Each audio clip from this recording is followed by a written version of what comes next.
Ils étaient pour la plupart des mères et des pères de famille vivant en dessous du seuil de la pauvreté. Moins de 500 francs par jour. Mais depuis le mois de mars de cette année 2020, elles ont vu leur vie changer. Une vie qui s'améliore au jour le jour, témoigne Dame Pascaline. Nous remercions l'État pour cette initiative. Avant, on n'avait pas de retenue d'eau. On ne produisait pas ces produits maraîchers. Aujourd'hui, nous sommes des spécialistes de ces produits. L'année passée, on allait acheter ces spéculations à Glazoui. Nous sommes vraiment en joie.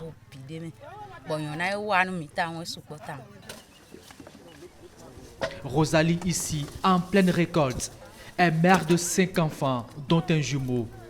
En si peu de temps, elle a vu son revenu multiplié par 5, une joie immense qu'elle ne cache pas.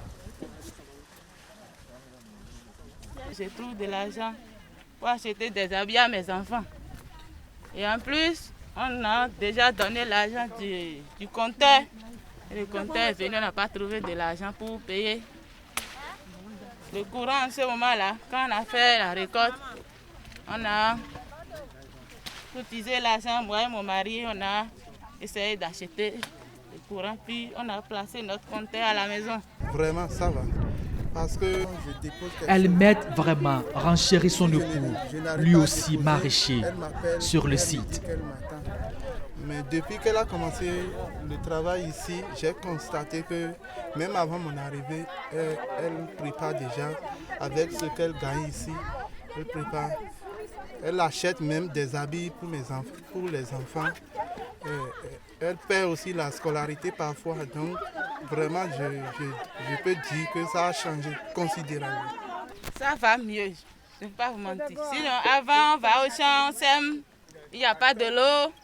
Tout est gâté dans les champs. Maintenant, ici, on a de l'eau ici. On prend notre arrosage et on arrose les choses facilement. Et les choses commencent à grandir. Évidemment, ce périmètre maraîcher de plus de 2 hectares dans le village d'Aouiakame a vu le jour grâce au projet Moyens de subsistance durable du CEPED, le Centre de partenariat et d'expertise du développement durable, un projet financé par le PNUD avec un double objectif. Il a fallu donc penser à renforcer la résilience des populations qui vivent donc de ce métier, de cette agriculture. Et c'est ça qui nous a amené donc à réaliser des infrastructures pour pouvoir soulager un peu les populations, pour pouvoir quand même leur permettre de maintenir à un niveau acceptable leurs revenus qu'ils peuvent utiliser donc pour satisfaire à leurs besoins de base.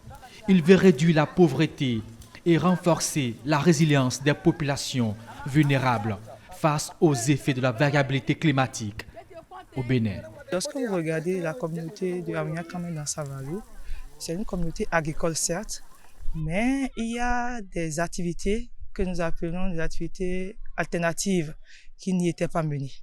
Vous voyez, avec les questions de changement climatique, la production n'est plus la même.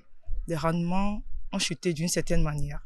Et il fallait trouver quelque chose de plus pour permettre, même après les cultures pluviales, de continuer toujours à mener des activités agricoles, puisque c'est l'activité principale, pour pouvoir toujours avoir des revenus complémentaires. C'est dans ce sens qu'avec l'appui du FEM, nous avons installé des infrastructures résilientes pour leur permettre de faire toujours des activités agricoles, en l'occurrence les cultures maraîchères. Un périmètre aménagé avec une retenue d'eau, tout pour permettre à ces maraîchers de mener leur activité en toute quiétude, les rendre autonomes vis-à-vis des aléas climatiques. Nous avons au total 149 bénéficiaires. Prévu au début, c'était 127. Mais avec l'engouement, nous nous sommes retrouvés à 149. Il faut dire qu'il était prévu 1300 planches. Mais de nos jours, nous sommes à 2350 planches environ. Et il faut dire que les femmes sont majoritaires, elles sont environ 80%. Les hommes font 20%. Et nous avons comme spéculation le gombo, le piment rond, le piment long, nous avons la tomate, nous avons aussi du clin-clin, nous avons aussi la grande morelle. Ces activités n'étaient jamais menées dans la localité auparavant. Donc c'est une initiative de ce projet que nous louons vraiment parce que j'espère que vous avez constaté sur le terrain, les femmes étaient vraiment enthousiastes de pouvoir bénéficier de ces genres de formations. Et comme on peut le voir sur ce site d'Aouya-Kamé, les fruits ont tenu la promesse des fleurs. C'est l'heure de la récolte. On passe ensuite au pesé, puis direction les marchés, faisant de Savalou un autre pôle de production de produits maraîchers.